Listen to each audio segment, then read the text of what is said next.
Boa noite a todas e a todos. Estávamos realizando um breve aquecimento poético, montamos uma playlist com algumas músicas para receber vocês nessa quarta-feira.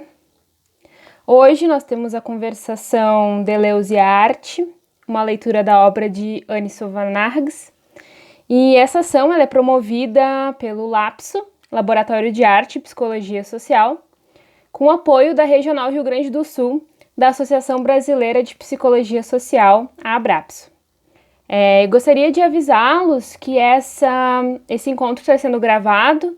Nós tivemos autorização do professor Edio para gravar e ela vai estar disponível depois nas nossas redes sociais.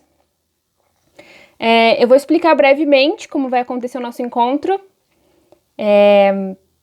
O chat costuma funcionar bem, então vocês podem colocar algumas questões ou ir conversando por ali. Geralmente funciona enquanto o professor fala. Durante a fala do professor Edio, nós estaremos passando ali pelo chat a lista de presença para que todos assinem. Até gostaria de pedir para alguém já colocar ali no chat.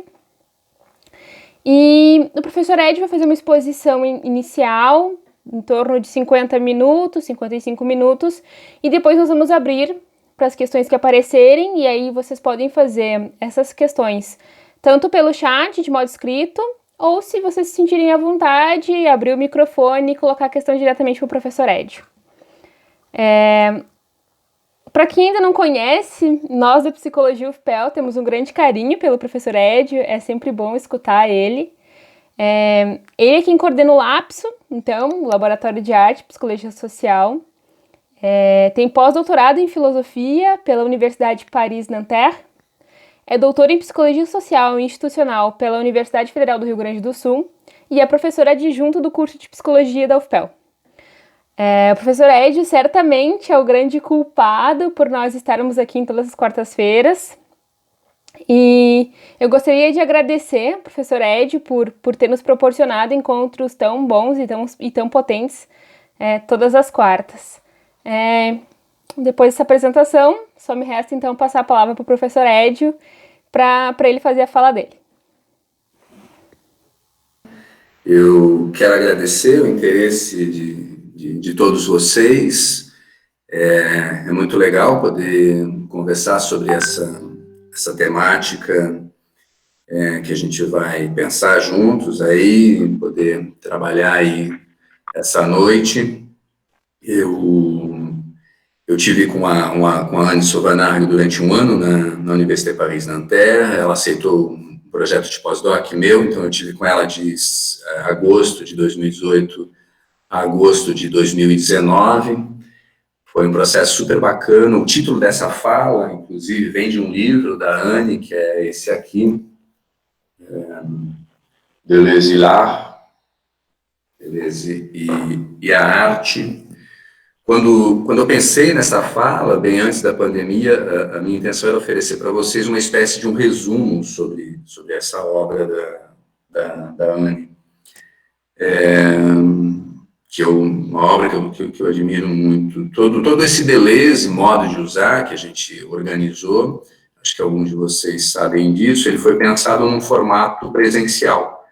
Aí depois, quando a gente decidiu oferecer o seminário nesse novo formato, a gente sabia que ia ser preciso adaptar muita coisa. Eu, mesmo assim, mantive o tema dessa fala, mas essa semana, preparando alguma coisa para apresentar para vocês nessa noite, eu me dei conta de que a proposta era piração, né?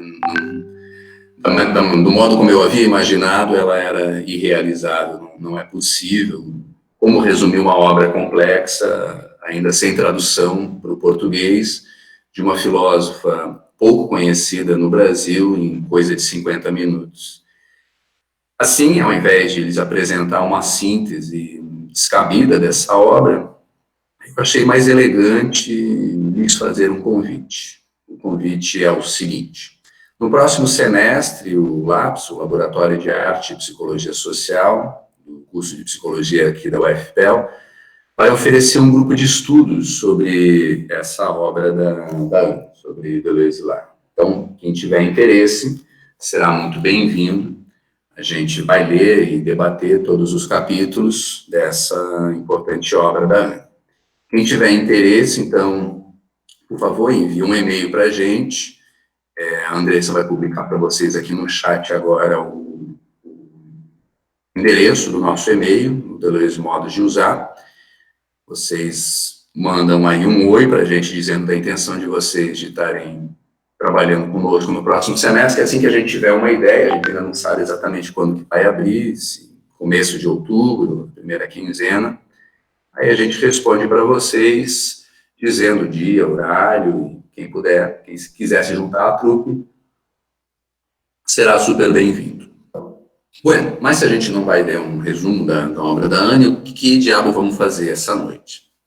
Eu vou tentar oferecer para vocês uma introdução a Deleuze lá, a partir do que eu venho tentando pensar como uma teoria da criação em Anne Sylvanart. A gente vai tentar se aproximar da concepção que essa filósofa tem sobre os processos de criação. Afinal, o que seria um ato de criação? Como ele se processa? Como acontece? Em que medida ele depende de um sujeito criador? Em que medida o ato de criação subjetiva o sujeito que o executa? E o mais importante, haveria mesmo um ato de criação agenciado pela subjetividade, ou todos os processos relacionados à subjetivação, bem como a criação, seriam disparados por uma espécie de passividade constituinte? Anne Sylvanart usa Deleuze para pensar os processos de criação. Na noite de hoje, a gente vai tentar se aproximar desse pensamento através do conceito de bloqueio e da noção de subtração, ambos trabalhados por Anne Sylvanart nessa obra que eu estou referenciando desde o começo da fala do Deleuze e Lar. Bueno, apresento desde saída a fórmula da criação em Anne Sylvanart. Primeiro, o bloqueio é quem cria. E segundo, a criação é sempre subtrativa. Os que estão se aproximando da filosofia da diferença pela primeira vez, fiquem tranquilos. Como já lhes disse, minha intenção é de lhes apresentar uma introdução ao pensamento da Anne Sylvanart. Então, prometo, a gente vai bem devagarinho, ok? Um aquecimento poético para o encontro de hoje, eu pensei na gente assistir, todo mundo junto agora, uma breve entrevista que Anne Sylvanart concedeu por ocasião de uma exposição das suas pinturas. É isso mesmo, além de filósofa, ela é uma importante artista visual na França. As canetas fazem um pouco da coisa. O Japão o faz bem. Bravo, Japão! Anne parece dizer que os pincéis de feltro que ela utiliza, as canetas de feltro, fazem os desenhos. O Japão não é mal de trabalho, o Japão trabalha bem. Bravo, Japão! Então ela estaria dizendo que o Japão é quem desenha? Seria um tipo de linguagem figurada? Um tipo de zoeira da Anne? Ela estaria utilizando conosco uma metáfora? Eles parecem o sorriso de Anne Sylvanart a dizer, bravo, Japão. Joguem as suas reações aqui no chat, quem se sentir à vontade, por favor. Como vocês entendem esse finalzinho do vídeo? Como vocês entendem esse final da fala da Anne Sylvanart? As canetas fazem um pouco da coisa. O Japão o faz bem. Bravo, Japão.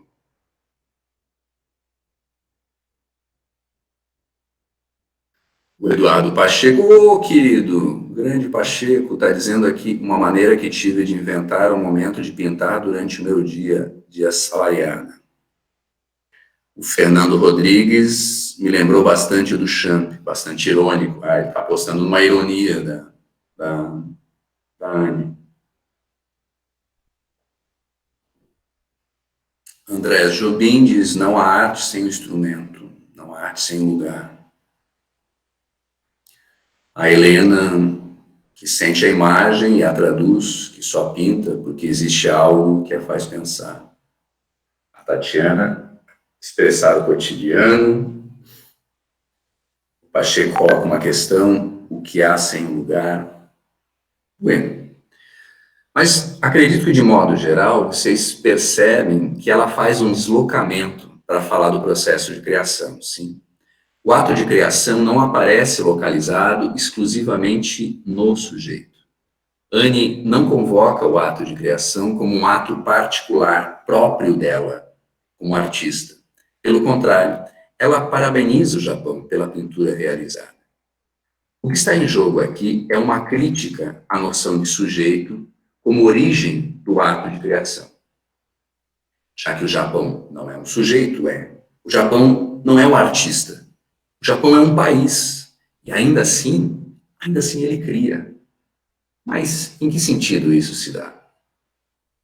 Em síntese, seria possível apresentar a teoria da criação em Jan Sovanax como uma ação sem sujeito, ou com um sujeito deslocado, com um sujeito retirado do centro do processo.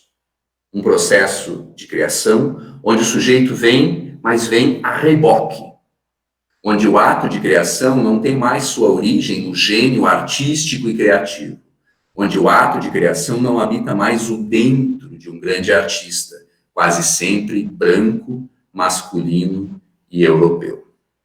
Esse modo de pensar a criação pode parecer um tanto hermético e bizarro para quem está se aproximando da filosofia da diferença pela primeira vez. Então, eu pensei que, quem sabe, a gente pudesse melhorar um pouco as coisas visitando algumas paisagens bem conhecidas da filosofia da diferença nessa relação de ausência ou deslocamento do sujeito. A minha intenção vai ser criar elementos para uma introdução. E a proposta, ou o convite para que a gente trabalhe junto, de chegar ao conceito de bloqueio e a noção de subtração propostos por Jan Sovanax nessa obra em Deleuze-Szilard. Como ambos operam deslocando o sujeito do centro da ação criativa, uma visita à crítica colocada pela filosofia da diferença ao sujeito pode nos ajudar bastante. A gente não vai ter tempo para uma análise rigorosa dos conceitos que envolvem toda essa crítica. Eu proponho, então, algo bem mais simples. A gente vai tentar compor 3 imagens. Primeiro, uma imagem do desejo, onde vamos colocar em questão a nossa relação volitiva com o mundo. Essa imagem envolve o ato de querer, a ação de desejar algo. Quando desejo algo, que ação é essa? Como ela se dá?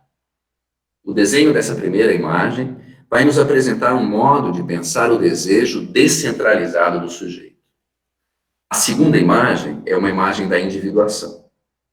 Envolve o ato de se tornar isso que somos. Seremos embalados pela grande questão que Nietzsche encontrou em Píndaro, como alguém se torna aquilo que é. O desenho dessa segunda imagem vai nos apresentar uma individuação sem sujeito. Por fim, a nossa terceira e última imagem, a imagem de uma linha de fuga, onde chegaremos, enfim, aos processos de criação. O desenho dessa terceira imagem vai nos apresentar a relação entre a impossibilidade e a sua linha de fuga. Ou, melhor dizendo, entre o bloqueio e o ato de criação. Tudo bem? Vocês me escutam bem? Então vamos lá. Vamos começar tentando produzir uma imagem do desejo. O que seria isso de desejar algo? Como esse ato se faz? Onde mora o desejo? De onde ele aparece para nos convocar, nos convidar a querer algo? A questão que estamos tentando colocar não é tão importante a diferença entre desejar e querer, nem os debates entre as tantas psicanálises sobre a relação do querer com a consciência e do desejo com o inconsciente. Vamos, portanto, simplificar bastante as coisas e pensar o desejo e o querer num único bloco, pois o que nos interessa aqui é produzir uma imagem sobre esse ato, sobre essa ação cotidiana. Sempre que dizemos eu quero, ou sempre que agimos movidos por um querer, está em jogo essa ação. A ação ou o ato de desejar algo. A psicologia moderna nos convenceu de que somos nós que desejamos.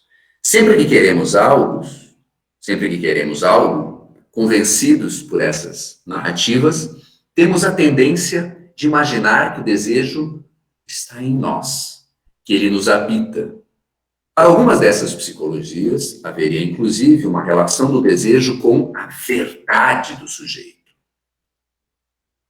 Sujeito cuja alma seria revelada ou diagnosticada à medida que se compreende o seu verdadeiro desejo.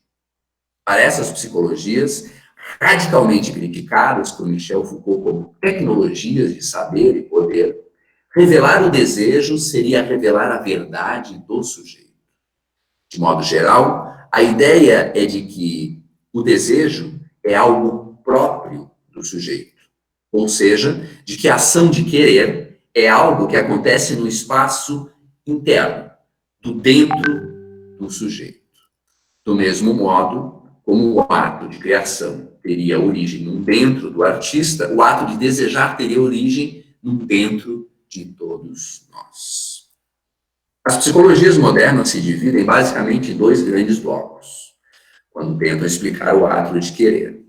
O primeiro bloco vai relacionar essa ação com algo de inato em nós.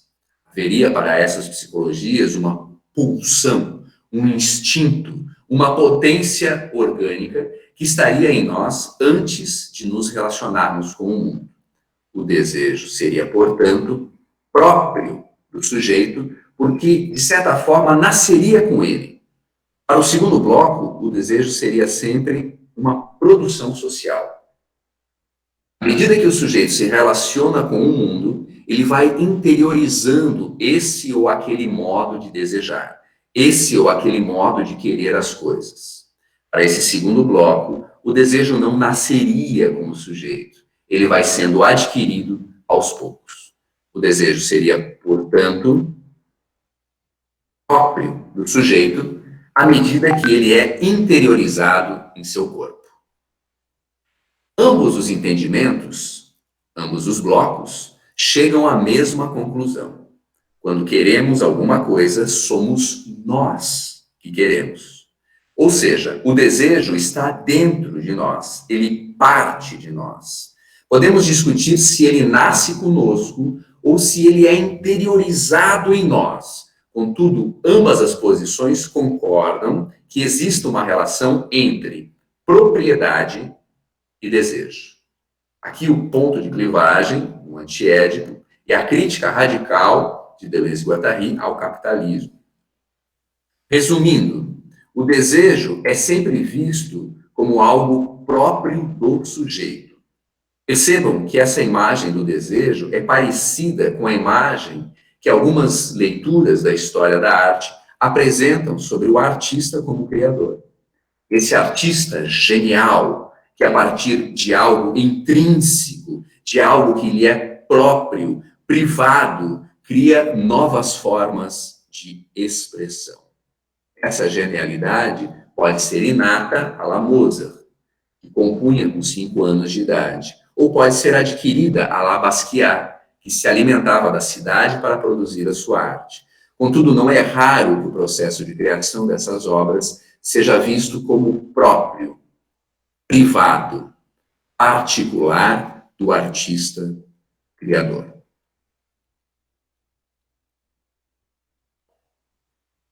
Vejamos agora o modo como Deleuze e Guattari lidam com a questão do desejo. A gente vai aproveitar uma pequena citação de O Antiédipo. Esse livro aqui, uma tradução maravilhosa de Luiz Orlandi. Quem quiser seguir a citação, a Andresa publicou para vocês ali no chat. Diz assim: não é o desejo que está no sujeito, mas a máquina é que está no desejo. E o desejo residual está do outro lado, ao lado da máquina, sobre todo o contorno, parasita das máquinas, acessório do desejo vértebro maquinado. Vejam, não é o desejo que está no sujeito. O desejo não está dentro do sujeito. Para Deleuze e Guattari, não importa mais se o desejo tem uma dimensão inata ou adquirida, já que o sujeito não é visto como o centro da ação. O sujeito deixa de ser visto como o centro da ação desejante. O desejo não está no sujeito, mas a máquina é que está no desejo. A máquina toma o lugar da ação desejante, anteriormente pensada como uma ação interna do sujeito. Mas se o sujeito não existe à imagem e semelhança do Deus Criador, que tudo quer e tudo pode, então, o que ele é? O que é esse sujeito?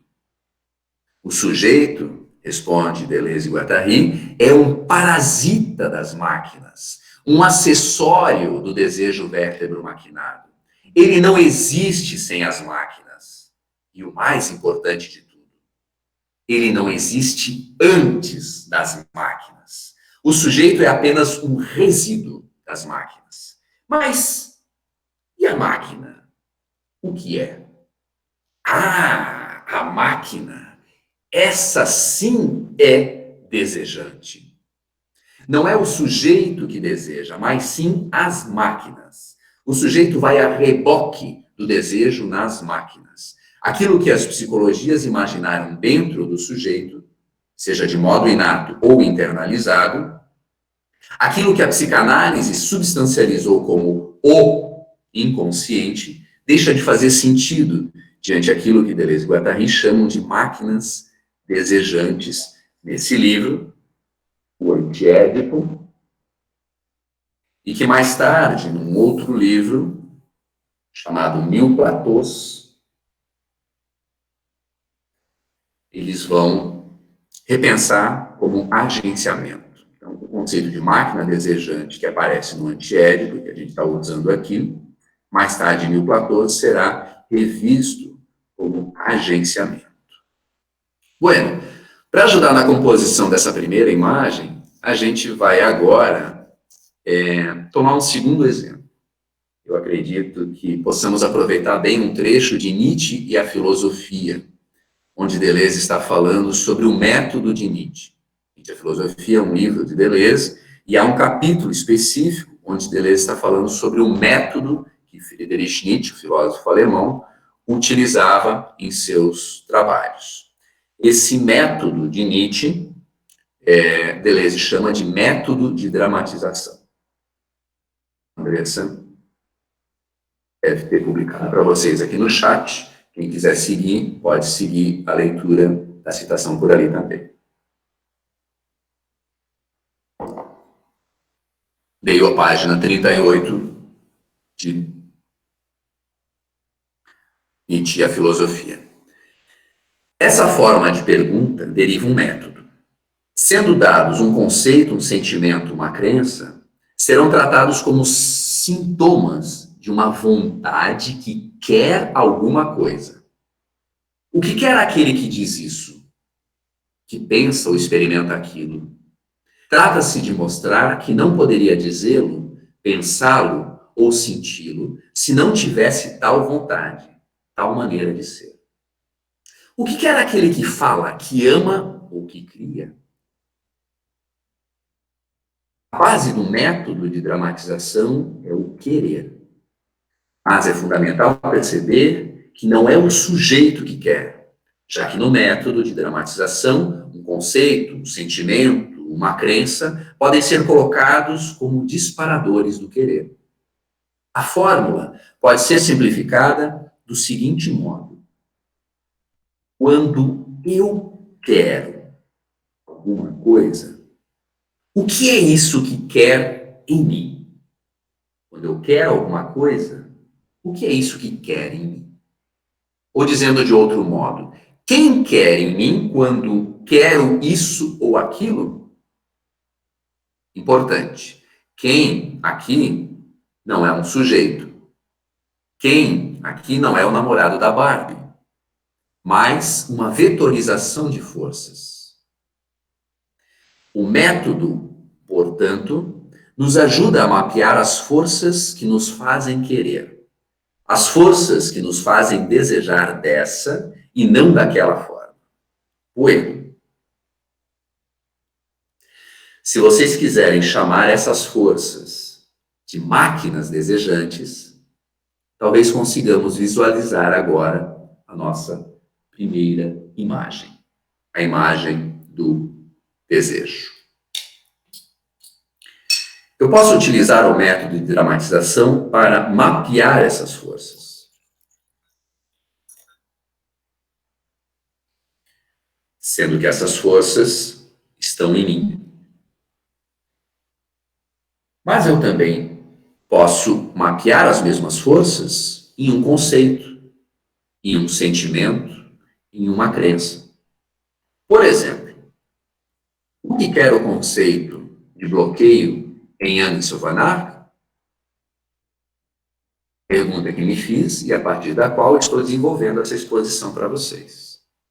Trata-se de sacar, de mapear, de apresentar as linhas de força que dão condições de possibilidade ao conceito. Trata-se de apresentar os seus agenciamentos, suas conexões, suas alianças. Trata-se de construir um mapa sobre os quereres dos conceitos. O que quer o conceito de bloqueio? O que quer a noção de subtração? Toda essa fala que faço essa noite para vocês, de alguma forma, tenta dar resposta, ou ao menos circular essa pergunta.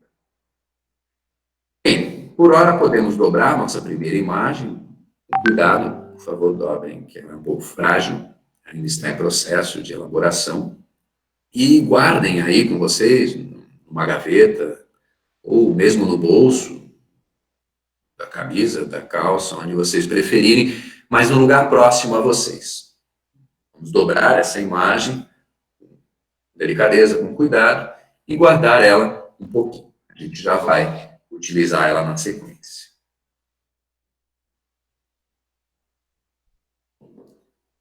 Todos conseguiram? Dobramos a imagem? Bom, para disparar a nossa segunda imagem, a imagem da individuação, a gente vai utilizar um trecho de Simondon, dessa importante obra aqui.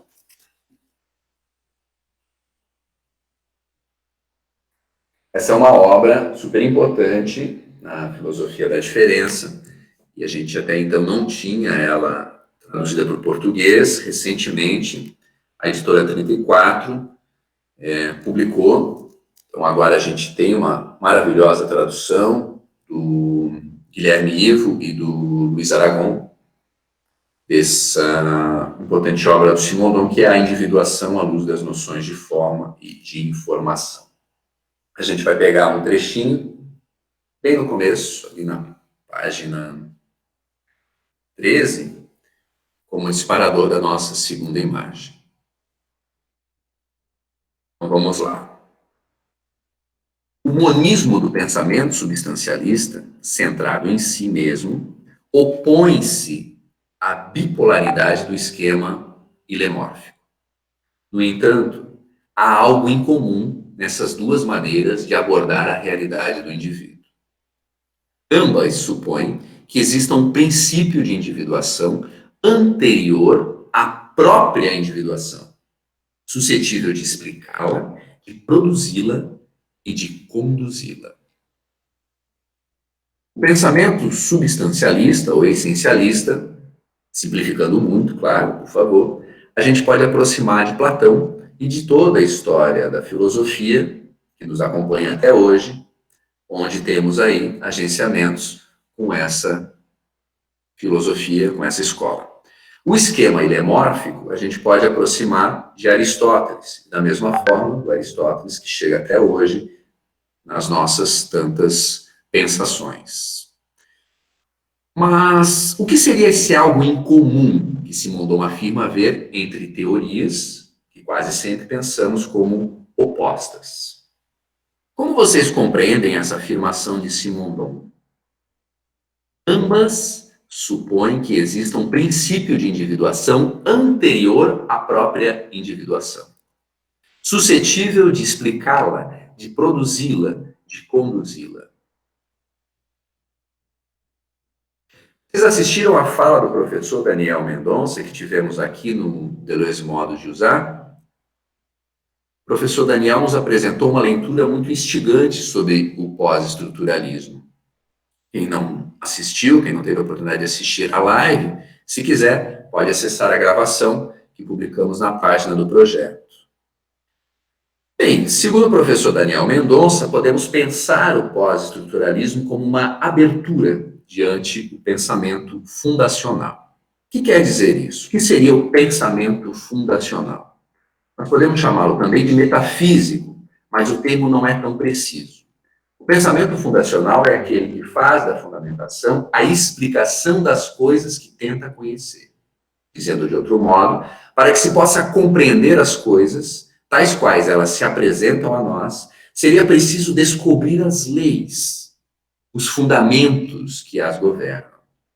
O pensamento fundacional supõe que exista em todo e qualquer objeto que queiramos conhecer um princípio de individuação. Esse princípio governa o modo como este objeto se apresenta ao mundo. Tento trazer alguns exemplos do contexto da minha formação e do meu trabalho, ou seja, da área da psicologia. Quando a psicologia moderna se coloca diante a questão que Nietzsche encontrou no poeta Píndaro, como alguém se torna aquilo que é, de que modo ela busca responder a essa questão? Embora haja uma diferença considerável de estilo, bem como de base conceitual, entre as três grandes matrizes da psicologia moderna, a resposta será sempre a mesma.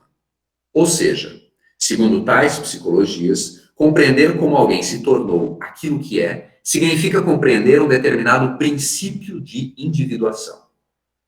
Compreender como João se tornou isso que ele é significa compreender uma lei universal que antecede a relação do psicólogo com o seu paciente. Mesmo antes de conhecer João, o psicanalista, que tem em Kant sua principal fundamentação conceitual, tem certeza de que João veio a ser quem ele é por conta de um determinado princípio de individuação. Este fundamento, esta lei universal, este princípio de individuação, o psicanalista chama de complexo de Édipo. E ele vai utilizar este mesmo princípio de individuação para compreender como Maria, Tiago e, vejam vocês, mesmo Antônio vieram a ser como são. Se mudarmos a abordagem e, por consequência, a base de fundamentação conceitual, a resposta se mantém a mesma. Por exemplo, se trocarmos a psicanálise pela fenomenologia e, por consequência, pela fundamentação conceitual advinda de Russell, a intencionalidade passa a ser nosso princípio de individuação. Se fizermos o mesmo exercício com o behaviorismo, onde teremos Hume como fundamentação conceitual, chegaremos ao condicionamento. Ou seja, as três grandes escolas da psicologia moderna respondem à pergunta de Nietzsche do mesmo modo.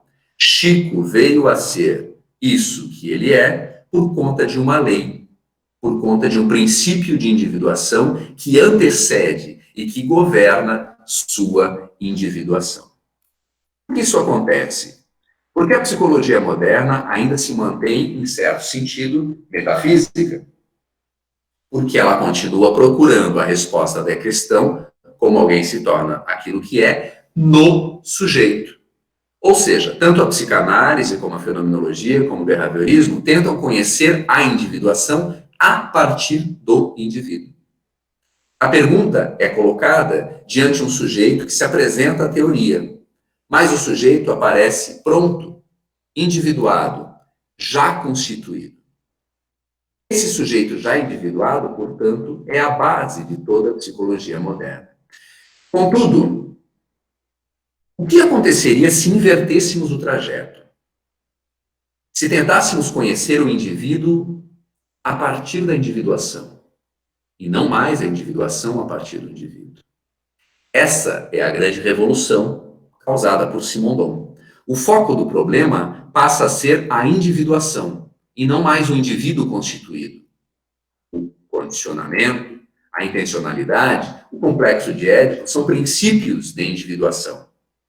Eles não explicam a individuação, pois ao invés de explicar como alguém se torna aquilo que é, o princípio de individuação sempre esconde, tamponeia a individuação no sujeito constituído. Contudo, como já vimos, esse sujeito já constituído, já individuado, que tanto interessa às psicologias modernas, para Deleuze, vem a reboque das máquinas desejantes. Ele nada mais é que um parasita das máquinas. A novidade trazida por Simondon, e que tanto Deleuze como Anderson Van Arx vão investigar em profundidade, é, portanto, o campo pré-individual, a esseidade, a qual podemos simplificar pensando numa espécie de individuação sem sujeito. Finalizo o desenho dessa segunda imagem apresentando aqui uma hipótese. Tanto o conceito de bloqueio como a noção de subtração em Anderson Van Arx estão agenciadas com o pré-individual. Por favor, dobrem com carinho também essa segunda imagem e guardem junto com a primeira. Vamos agora ao desenho da nossa terceira e última imagem, a imagem da linha de fuga.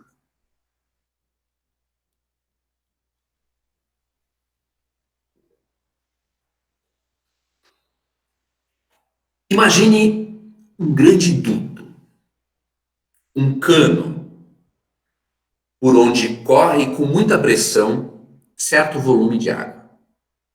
Esse cano percorre uma distância considerável, vamos dizer de uns 2 ou 3 quilômetros, por dentro da floresta e sobre alguns campos onde vivem animais, até chegar à tua casa. Este cano conecta uma cisterna que existe no meio da floresta para a captação de água e um riacho com a caixa de água da tua casa. Certo dia, ao final da tarde, você vai tomar um banho e descobre que, Katsu, não tem água. O que você faz? Você vai percorrer o caminho que leva da sua caixa d'água até a cisterna lá na floresta.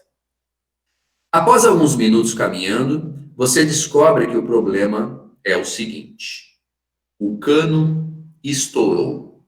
A água está jorrando no pasto. Talvez tenha sido uma vaca que pisou no cano. Talvez você tenha passado por ali a cavalo e, sem perceber, pisoteou o cano. Pouco importa. Você reconecta o cano e amarra uma borracha na emenda. Com segurança, você continua o trajeto até a cisterna, pois pode haver outros vazamentos. Mais alguns minutos de caminhada e você descobre uma fissura no cano, por onde espirra um pequeno volume de água. Talvez tenha sido o desgaste do tempo, o sol, a umidade. Você passa uma fita emborrachada em torno do vazamento e segue caminho. Mais alguns passos e novamente você encontra novos vazamentos. Alguns maiores, outros menores. Em todos eles você realiza o mesmo procedimento. Enfim, ao chegar à cisterna, verifica a captação e a saída de água, está tudo bem. Você retorna para casa e escuta o som da água que abastece sua caixa. Um sorriso satisfeito percorre seu rosto. Você serve um mate, busca uma chaleira no fogão a lenha e contempla o resultado sinfônico do seu trabalho mateando. Mas ainda não é possível tomar banho. A caixa precisa encher um pouco mais. Então, você apanha um livro do Deleuze na biblioteca, senta-se na varanda e desenha a seguinte paisagem. Primeiro, a cisterna na floresta é o caos. O mesmo caos que Deleuze e Guattari te apresentaram neste livrinho aqui, chamado O que é Filosofia. A cisterna de abastecimento, o conjunto de canos, perdão, o sistema de abastecimento, o conjunto de canos, que traz água da floresta até a sua casa, é um território. O mesmo território que Deleuze e Guattari te apresentaram em O Anti-Édipo, que depois você encontrou também em Mil Platôs. Os vazamentos ao longo do cano são desterritorializações, da mesma forma apresentados em O Anti-Édipo e Mil Platôs. Quando você consegue tamponar todos os vazamentos ao longo do cano, quando você consegue tamponar todos os vazamentos ao longo do território, a água que jorra na tua caixa d'água é a opinião.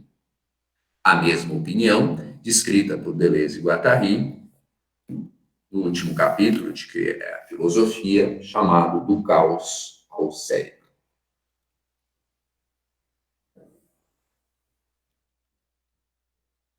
O território, ou seja, o conjunto de canos que transforma o caos em opinião, é constituído de 3 materiais diferentes. Primeiro material, o reino absoluto do sim e do não.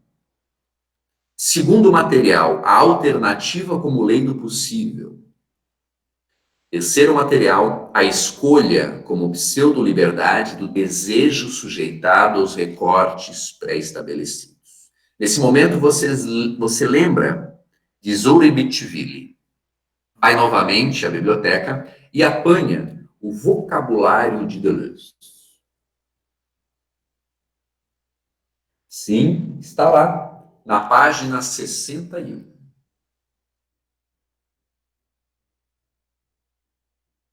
Uma tarde fria na semana passada, cortando lenha com machado, você se questionava: caraca, afinal de contas, a linha de fuga seria uma linha de fuga do quê? A linha de fuga é uma fuga do quê? Do que se foge? Do que se busca escapar? Foi Zurabishvili que te explicou. Busca-se escapar, primeiro, do reino absoluto do sim e do não. Segundo, da alternativa como lei do possível. E terceiro, da escolha como pseudo-liberdade do desejo sujeitado aos recortes pré-estabelecidos. Em síntese, busca-se escapar da opinião. O modo como a opinião lida com o caos, seja via os jornais e formatos mais tradicionais de comunicação, seja via redes sociais contemporâneas, é sempre oferecendo o sujeito como saída para o insuportável do não sentido. Quando nos aproximamos do coração selvagem da vida, quando compreendemos intuitivamente que não há um sentido natural ao qual possamos recorrer, quando nossos pequenos barcos levantam âncora e se lançam ao mar, logo na primeira onda aparece a opinião nos oferecendo o sujeito como garantia de sentido. Você é um sujeito, diz a opinião. Você tem liberdade para escolher entre isso ou aquilo. Meu querido, é você quem decide. O que você quer? Diz para mim. Nós temos aqui na prateleira do mercado. Qual é o seu verdadeiro desejo?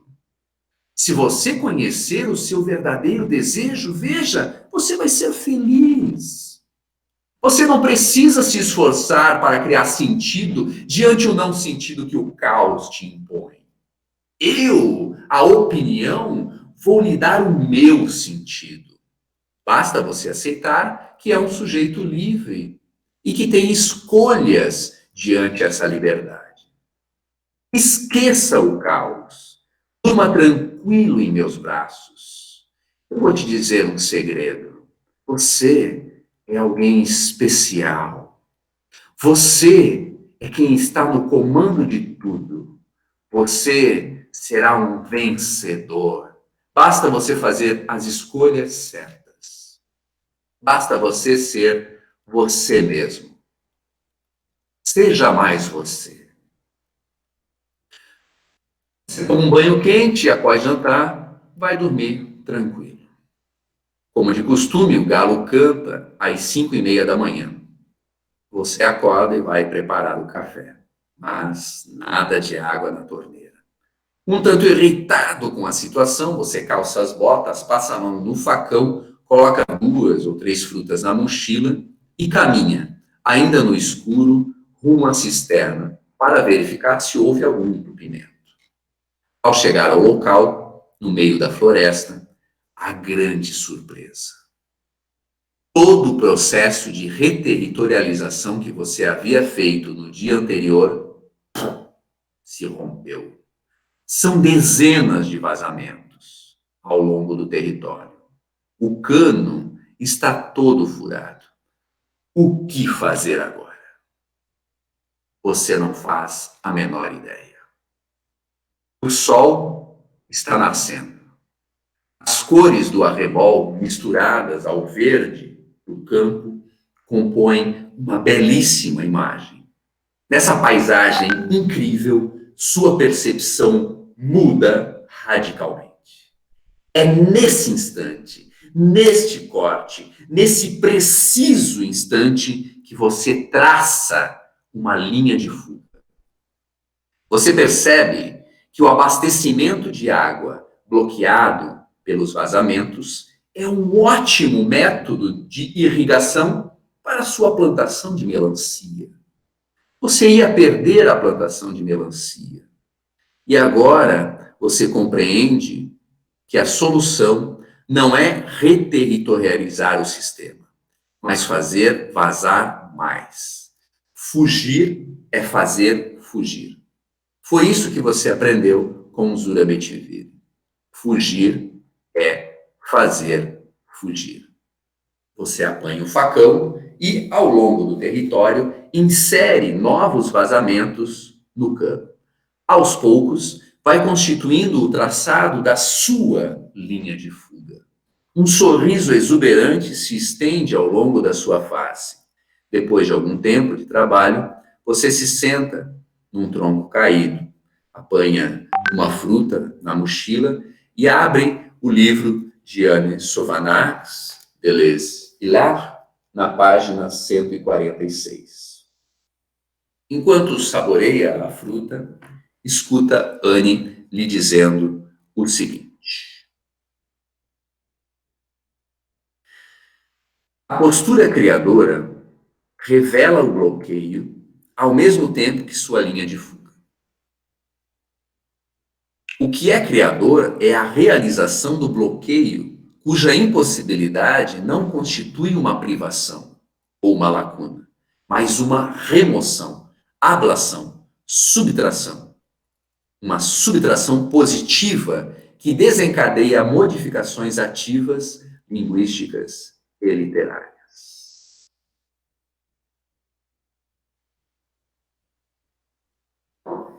Bom, podemos agora abrir os 3 desenhos que fizemos um ao lado do outro. Por favor, apanhe aí nas suas gavetas, paletós, bolsos, nos seus devidos esconderijos, a imagem que temos do desejo. Coloque ao lado da imagem da individuação. E ao lado também dessa que acabamos de compor sobre a linha de fuga. Todo mundo conseguiu abrir os 3 desenhos? Gostaria que vocês olhassem as 3 imagens que nós compomos enquanto retomamos a fórmula de criação em Anne Sovanax, apresentada no início dessa fala. O bloqueio é quem cria. A criação é sempre subtrativa. O que lhes parece agora? Faz mais sentido para vocês? 1. O bloqueio é quem cria. 2. A criação é sempre subtrativa. O bloqueio é quem cria, não é o sujeito, porque agora sabemos que o sujeito está sempre a reboque do desejo. Mas se o grande artista, que chegamos a imaginar como gênio criador, está sempre a reboque do desejo, se esse grande homem é um parasita das máquinas desejantes, até mesmo o conceito de bloqueio precisa ser pensado diante do campo pré-individual, pois não é o sujeito quem escolhe bloquear. O bloqueio, de certa forma, aparece aqui também como uma exceidade, uma individuação sem sujeito, tal qual, às 5 horas da tarde, tal qual o nascer do sol. A criação é sempre subtrativa porque ela faz uma remoção. Ao subtrair algo constituído pela opinião, o caos reaparece diante de nossos corpos. Trata-se de remover, extirpar, cortar o que temos condições de cortar no grande guarda-chuva da opinião. Uma vez estilhaçado, uma vez rasgado, uma vez perfurado o guarda-chuva da opinião, a nossa relação volta a se colocar, a se fazer com o caos. É diante o caos que se pode criar. A criação está relacionada ao mesmo tempo com o bloqueio e com a linha de fuga. O que fazemos ao criar, portanto, é traçar uma linha de fuga diante um bloqueio. Seria possível encontrar alguns exemplos disso, alguma obra, um processo de criação que nos ajudasse a compreender essa teoria da criação proposta por Anderson Van Nagels? Certamente. A gente poderia ficar brincando um bom tempo com isso. Possivelmente a gente vai fazer isso no semestre que vem, durante o grupo de estudos que vai trabalhar com Deleuze e a arte. Mas como já ultrapassei o tempo proposto pela Renata, vou finalizar apresentando 3 exemplos que acredito irão nos ajudar a trocar algumas ideias. Primeiro exemplo é o processo de criação de Franz Kafka. Esse é o exemplo dado pela própria Anne Sovanax na entrevista que ela me concedeu e que publicamos recentemente na revista Polis e Psique. O primeiro exemplo, portanto, vem do processo de criação de Franz Kafka. Por que Anne Sovanax toma Kafka como exemplo? Porque Kafka está preso em um conjunto de impossibilidades. Eu cito agora um trechinho da entrevista. Kafka não pode escrever em alemão. Ele não fala muito bem o alemão. E com todas essas condições, judeu, tcheco, falando Yiddish, ele é obrigado a se colocar diante a grande literatura alemã. E por causa de todas essas impossibilidades, ele produz uma nova língua, que é, ao mesmo tempo, uma língua que dá o diagnóstico desse novo mundo burocrático. Ou seja, não há resistência direta, mas linha de fuga. Em outras palavras, disparidade, quer dizer, transdução da situação. Em síntese, Kafka traça uma linha de fuga diante o bloqueio que a língua lhe impõe. Nessa relação entre linha de fuga e bloqueio está o seu processo de criação. O segundo exemplo vem do trabalho da própria Anne como pintora. Gostaria que vocês clicassem no link que a Andressa está publicando aqui para vocês, onde a gente vai encontrar um pequeno acervo com algumas pinturas da Anne Sovanax.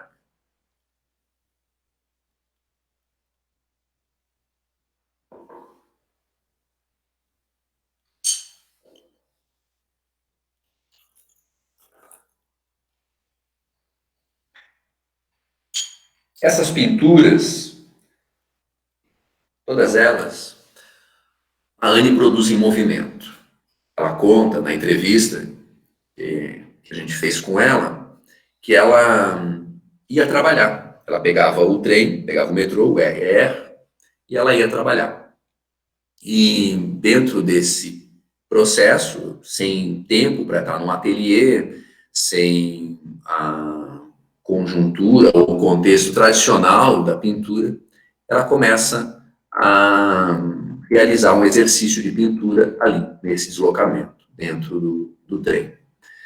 O primeiro exemplo, o exemplo do Kafka, é dado pela própria Anne para pensar o processo de criação. Esse segundo exemplo, pensando as pinturas dela, é por nossa conta, por minha conta.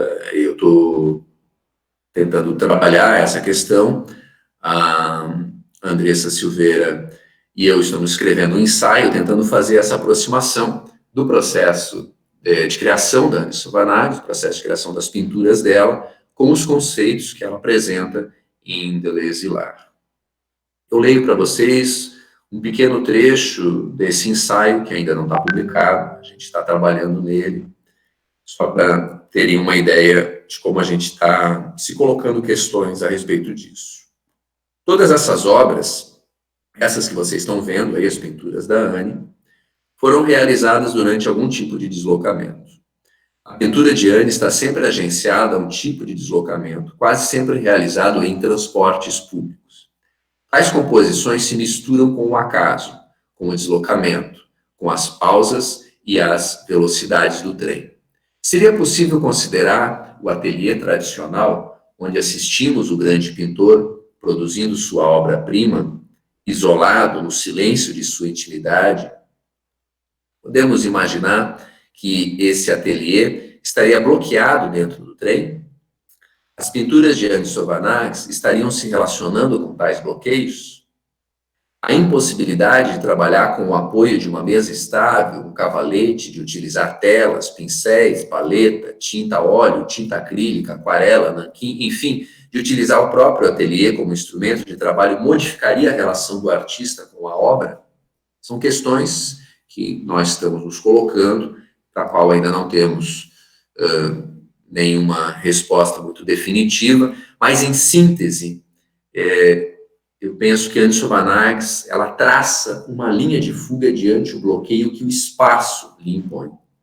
A linha de fuga que Anne encontra permite a ela um processo de criação em trânsito, no deslocamento do espaço que a bloqueia. Por fim, o nosso último exemplo, e com ele eu finalizo a minha fala, vem da banda Fulu Music. Em Lingala, Fulu Music significa música lixo ou música do lixo. Lingala é uma das línguas banto faladas na República Democrática do Congo. O pessoal do Fulu Music mora na capital do país, que se chama Kinshasa. E eles se auto-intitulam como um grupo punk eco-afrofuturista. Qual seria a linha de fuga de Fulu Music? Fulu Music, essa é a minha leitura, por favor, talvez bastante arriscada, mas como estou muito empolgado com essa banda, também tenho a vontade de compartilhar ela com vocês. Fulu Music traça uma linha de fuga diante o bloqueio que o lixo lhes impõe. A condição de todos os habitantes de Kinshasa atualmente é terrível. São toneladas de lixo espalhadas pela cidade. Diante essa relação de bloqueio imposta pelos lixões de Kinshasa, Fulu Music traça uma linha de fuga.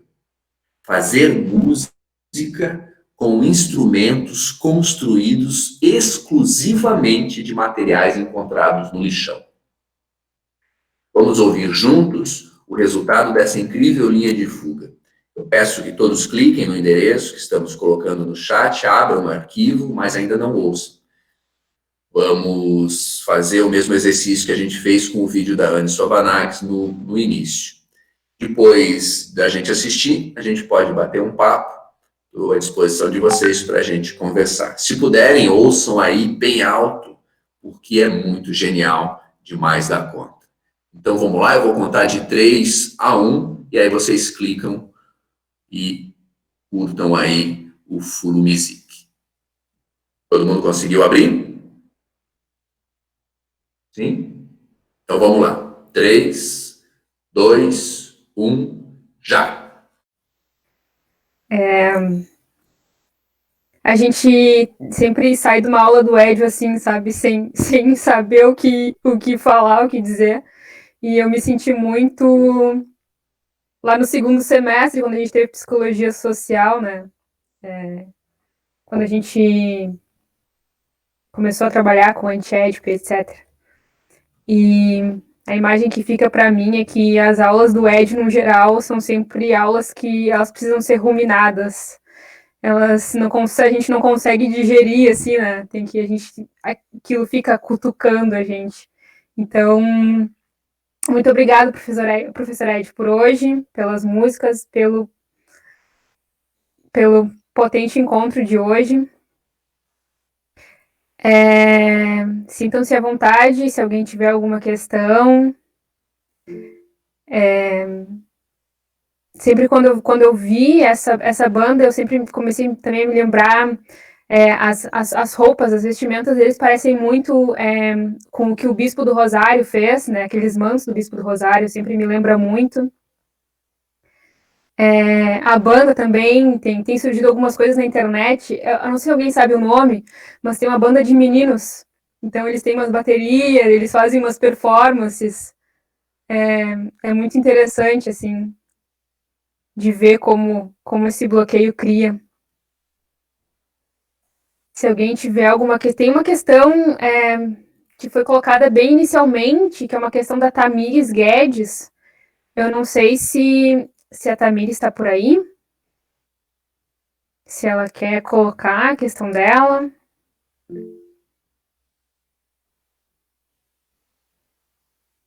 Deixa eu.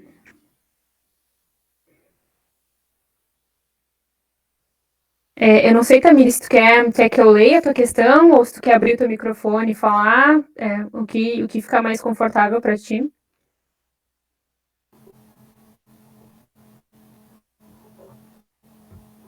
Perfeito, então. Vou ler aqui tua questão. Lá no início, então, a Tamires pergunta, faz a seguinte questão. O conceito de subtração poderia se aproximar ao conceito de esgotado problematizado por Deleuze a partir de Beckett? Essa é a tua questão, Edio. Muito legal a aproximação, Tamires. Bom, primeiro deixa eu fazer só um arranjo aqui. Eu estou tentando pensar o bloqueio como um conceito, porque a Anne insiste muito nessa imagem do bloqueio. E a subtração aparece como uma noção, ela é uma... Às vezes ela fala em termos de subtração, às vezes, na citação que eu fiz para vocês ali, inclusive, o termo que ela usa é ablação, uma ideia de uma remoção, ablation em francês tem essa noção assim de quase uma coisa médica, assim, de remover remoção de um rim, de tirar um órgão do corpo.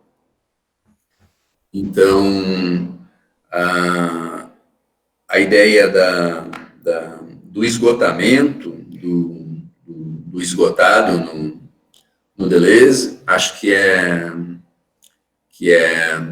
próxima tanto do conceito de bloqueio, da noção de subtração, no sentido de que a gente tem essa sensação de um cruzamento, né, entre o jogo da ação e daquilo que nos compõe o tempo todo.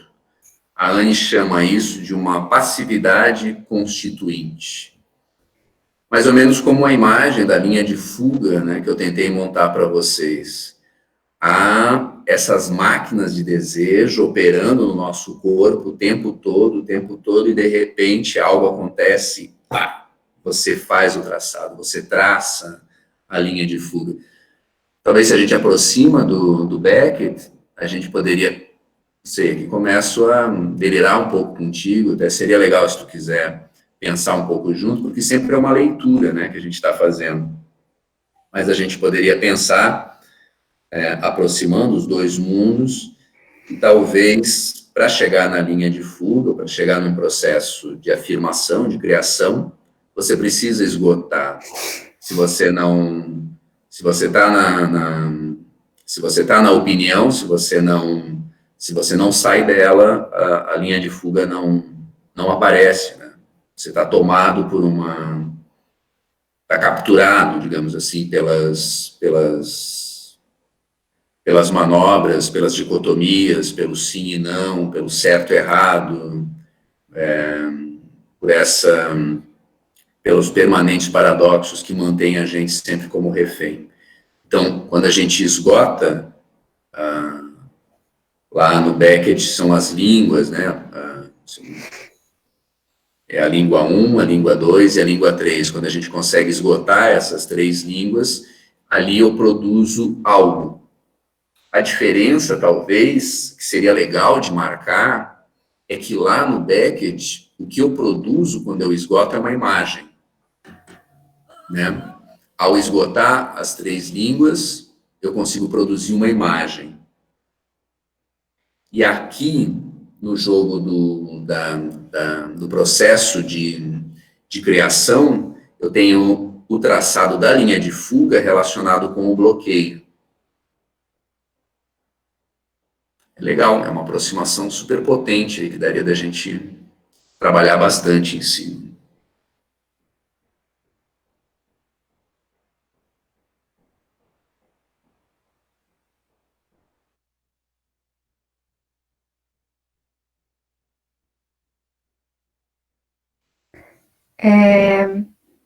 Tem uma questão aqui do Fernando, ele pediu para mim ler, porque ele está sem microfone. Ele te pergunta, então, professor Ed, tem como aproximar essa noção de subtração pelo que o Han vai desenvolver na sociedade do cansaço, uma necessidade do não para, um cansaço ativo, o bloqueio vindo da positividade?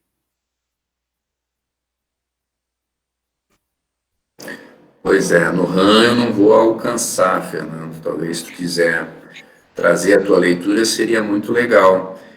Eu vou de novo para o texto que a Tamires citou, que é onde o Deleuze vai fazer essa relação entre o cansado e o esgotado. Então, lá no texto do Beckett, do Deleuze, o cansado ainda não é o esgotado, porque o cansado ele está relacionado ainda com a escolha. O cansado, ele está cansado de escolher, mas ele ainda está no jogo do possível, ele ainda tem possibilidades. O esgotado é aquele que esgotou o possível. E aqui, acho que a Tamires pegou uma coisa muito legal, assim, que é essa sacada, assim, do esgotamento do possível. A linha de fuga, ela vem, o exemplo que a Anne dá é muito legal, do Kafka, quando o Kafka ultrapassa a impossibilidade. Ele não tem como falar em alemão. E ele cria uma outra língua. Então, esse jogo do esgotamento do possível é o que está aí, que a gente está suspeitando, que a gente está se aproximando dentro dessa ideia de uma teoria da criação. Então, não saberia te dizer com mais segurança no RAM, mas no Deleuze, o cansado ainda está dentro do jogo do possível. É o esgotado que vai esgotar o possível para daí criar a imagem. O Edu, professor Eduardo Pacheco, colocou ali que queria fazer uma colocação. Vai que é tu, Edu. Coloque, Eduardo, meu querido, que bom tê-lo por aqui. Parabéns, velho, sempre bom te ouvir.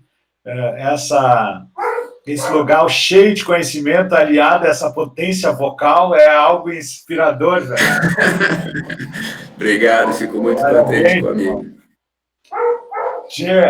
Não, eu queria trazer, assim, também, tomando essa ideia da criação em arte, da criação do Deleuze, que o Deleuze também propõe que a criação, ele chama de roubo, né? Que ele está sempre roubando ou fazendo filho pelas costas dos outros.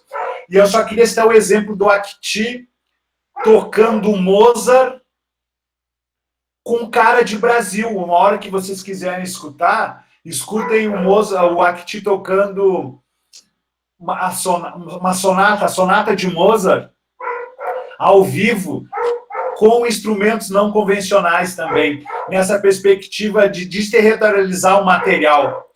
E aí eu sempre me veio, a partir da tua fala também, me veio o convite de pensar a criação com Deleuze, que vai estar sempre fazendo filho pelas costas com os outros, mas junto com os outros, então já não é mais o eu, né? Não é o eu, ele está sempre com alguém compondo junto, né?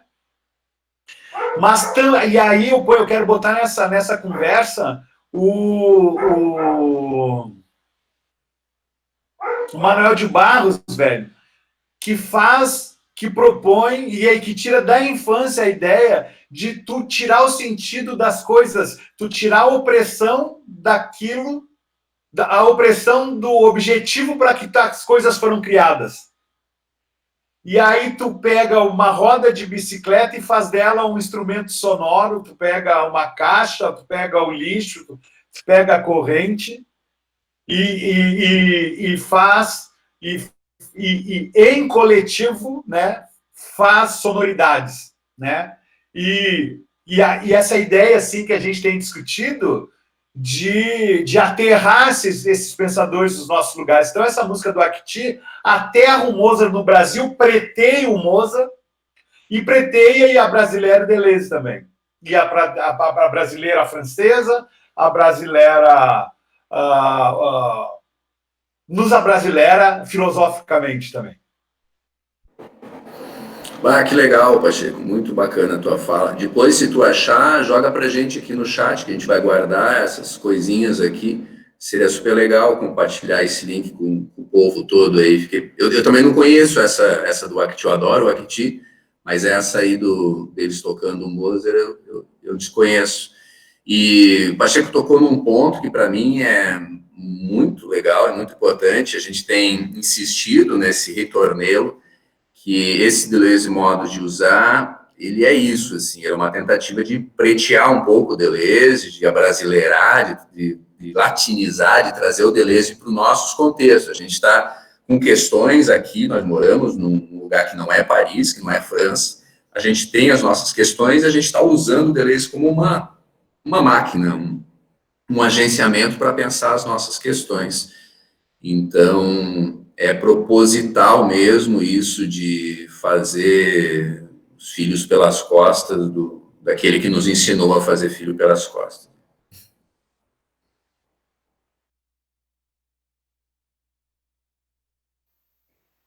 A gente tem mais um tempinho aí, né? Nosso teto é às 20h30. Tem algumas questões ali no chat. Eu não sei, a Carolina colocou uma questão interessante, não sei se a Carolina quer abrir o mic, falar, quer que eu leia para ela. Pode responder ali pelo chat. Tem o Gabriel também, colocou uma questão interessante. Se vocês quiserem falar, pessoal, ou querem que eu leia.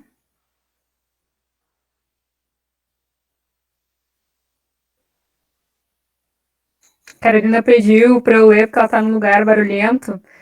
Ela coloca o seguinte: fiquei pensando no momento que estamos passando. A imagem que vem é uma grande crise existencial humana somada à crise econômica e ambiental.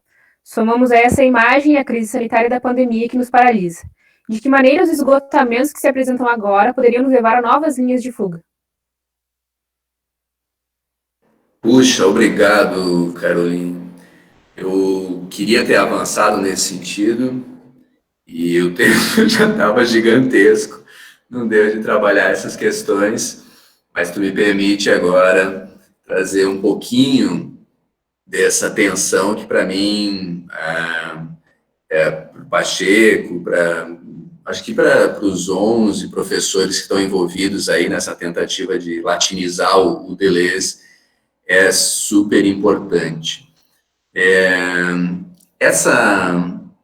Bom, primeiro, a Anne vem trabalhando com o que ela chama de uma ecologia das imagens. Então, o trabalho dela é uma tentativa de pensar que nós somos imagens, uma ontologia, né? Somos nada mais do que imagens, e de pensar isso a partir de uma ecologia das imagens. Por que essa insistência tão agressiva, tão radical do Deleuze, dela, nessa destituição do sujeito? Por que bater tanto nessa noção que é tão tradicional da psicologia? Porque é justamente essa noção que nos levou para o buraco que nós estamos. É o sujeito, é esse conceito que faz com que nós pensemos que aquilo que a gente quer é nosso. Então, é a partir de mim que o desejo brota. É a partir de mim que o querer se dá. Se a gente for tentar pensar a partir de uma outra matriz civilizacional, a gente vai ver que o sujeito está quase sempre a reboque. Se a gente pega uma matriz indígena aqui no Brasil, ou a filosofia afrocentrada, a filosofia africana, algumas até das apostas neocoloniais, do pensamento pós-colonial, a gente vai ver que esse sujeito, ele é uma peça nessa engrenagem toda. Então, a gente está destruindo o planeta, a gente está botando fogo na Amazônia, a gente está matando, aí já somos quase 90 mil pessoas, porque a base conceitual que nos sustenta, ou a base conceitual a partir da qual a gente pensa quem nós somos, é essa. O maldito sujeito que mora dentro da gente. Essa ideia de um homúnculo, essa ideia de uma identidade, de um si, de um eu dentro de mim, está destruindo o planeta. Como é que a gente sai dessa encrenca? A gente precisa esgotar a identidade, a gente precisa destruir o eu, a gente precisa destruir o sujeito. Se a gente não esgotar esse conceito maldito, o fascismo vai voltar. Qual é a base fundamental do desejo fascista? Ele é mau, logo eu sou bom. Ele é mau, logo eu sou bom. É um jogo identitário perfeito, ok? Eu acredito que há um desejo em mim, há uma identidade em mim, e eu estou isolado de todo mundo. Eu existo num lugar, aqui, dentro de mim, que não tem nenhuma relação com o que é o Pacheco, com o que é o Alan, com o que é a Raquel. Fodam-se todos, entende? Eu sozinho dou conta de mim. Essa visão, esse conceito, ele foi sendo construído durante 2000 anos. E chegou o momento da gente ter coragem, pegar o martelo, que nem o Nietzsche nos ensinou, e martelar esse bendito desse sujeito. Me parece que é só assim que vai poder, a partir desse esgotamento, é que a gente vai poder encontrar uma outra ecologia possível para a nossa sobrevivência. Obrigado, professor Edio. A gente está chegando ao nosso teto aí do encontro, que é às 20h30. Então, na verdade, eu acho que eu vou pedir para... Tem várias pessoas perguntando para ti, Edio, para tu falar um pouco sobre como vai funcionar esse grupo de estudos no semestre que vem, né, sobre a obra da Anne Sovanags, e se vai ser fechado para alunos da UFPEL, como que vai ser. Eu acho que talvez poderia, para encerrar, para a gente ir se despedindo, tu falar um pouquinho disso, assim. Tá bem, Renato. Obrigado pela sugestão. Agradeço o carinho de todos vocês. Ficaram aí até essa hora nessa conversa. Para mim foi maravilhoso poder estar tropeçando aqui, gaguejando em torno de algumas imagens que eu venho tentando constituir a partir do pensamento da Anne e do Deleuze. Muito legal poder trocar com todo mundo, e a ideia, a provocação que eu fiz no começo é justamente poder seguir essa provocação. Tem questões incríveis aqui que eu gostaria de continuar debatendo com vocês. Se vocês tiverem oportunidade, tempo, e quiserem estar conosco, a ideia é a gente fazer esse grupo aberto. Por que eu imaginei ele aberto? É a primeira vez que a gente tem essa possibilidade, porque tem um esgotamento do nosso possível da ação presencial, o que abre novos mundos também. Então, a gente pode montar um grupo de estudos pela primeira vez, onde a gente pode ter gente de São Paulo, do Rio, de Porto Alegre, de onde for, consideramos daí essas pessoas como dentro de um projeto de extensão. A ideia é a gente poder integrar um projeto de extensão com um projeto de ensino, e aí, para os alunos da UFPEL, a gente certifica depois como ensino, e para quem for de fora, a gente certifica como extensão. A ideia é poder trabalhar com esse livro da Anne, lendo capítulo a capítulo.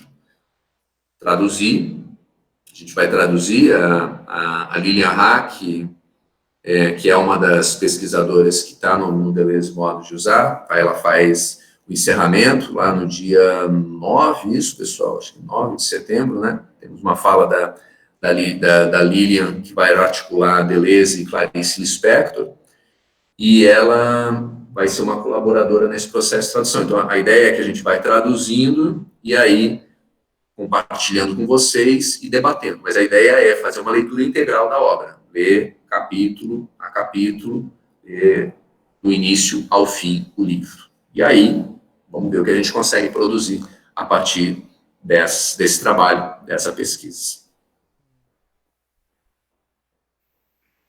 Perfeito. Eu acho que era mais ou menos isso. Eu vou me despedindo aqui, então. Quero, mais uma vez, agradecer. Foi maravilhoso estar aí com vocês. Super legal, super bacana. Eu tinha feito uma fala no ZIP, que é coordenada aí pelo Pacheco, na zona de investigação poética.